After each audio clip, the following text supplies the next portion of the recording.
Today, let's slow down and create something warm and comforting together. Roasted applesauce and individual savory apple charlottes. Simple ingredients transformed into something special.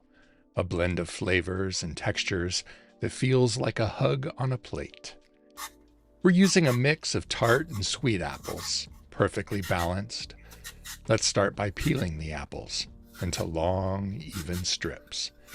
There's a soothing rhythm to it, each peel falling in soft, gentle curls, a simple pleasure in preparing these apples.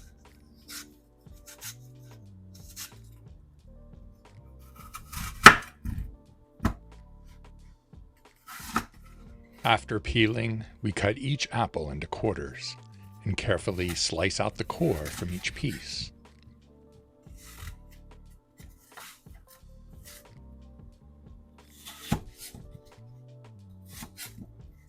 Each quarter is now perfectly prepared, ready to absorb the flavors we'll add. In a baking dish, we sprinkle just a little salt over the apple quarters and add a touch of sugar to bring out their natural flavors. We want the apples to be crowded, but in as much of a single layer as our dish will allow. Then dot them with butter, like a cozy blanket. As they bake, the butter melts and coats each piece, enhancing their warmth and sweetness. Cover them with foil, and into a 375-degree oven they go. As they bake, the kitchen fills with a comforting scent of warm apples, a blend of tart Granny Smith, rich Ambrosia Gold, and sweet Envy apples, softening into something deliciously mellow. These recipes come from the Zuni Café Cookbook by Judy Rogers, a cornerstone in American cuisine. Zuni Café, nestled in downtown San Francisco, is known for its dedication to simple, seasonal ingredients and thoughtful, unfussy techniques.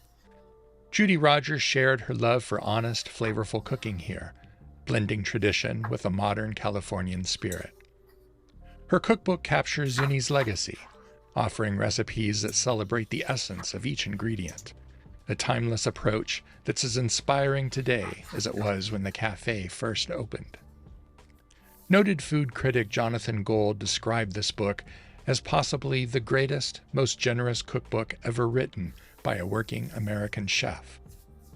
I agree, and could happily spend an evening cuddled up in a comfy chair in front of a fire, just reading it from cover to cover.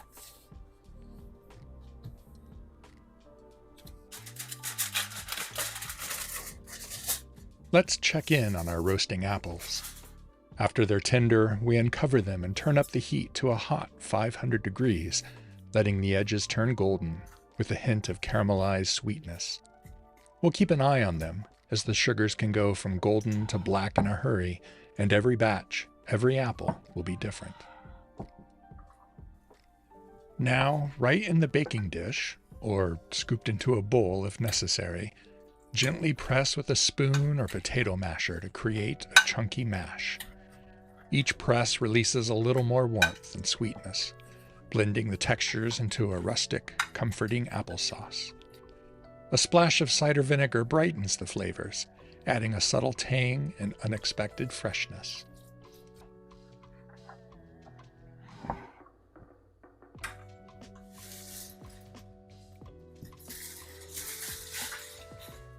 Now we prepare the bread for the charlotte, slicing it into thin, even pieces, or at least as close as we can manage.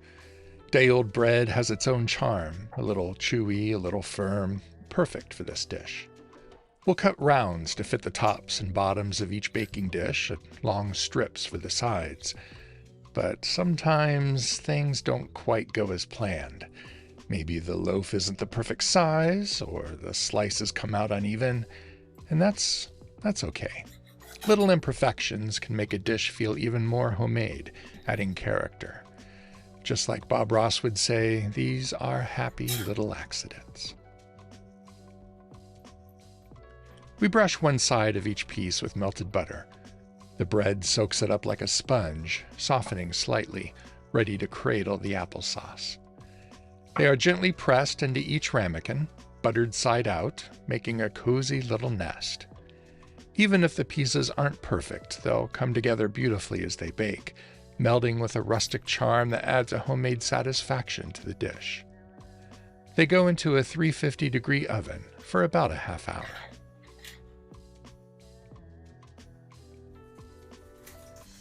And with our plentiful bread scraps, nothing goes to waste. These pieces are perfect for making fresh breadcrumbs.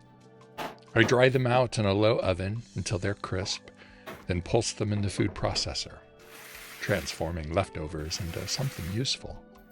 These crumbs add texture and flavor, bringing life to future dishes.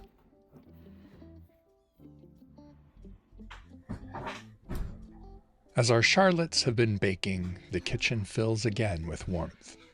The scent of toasting bread and apples blending together, it's like a hug in the form of a dish, inviting you in with every scent.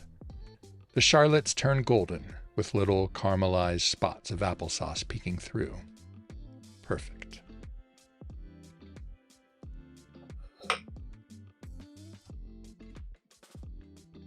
And finally, it's time to taste.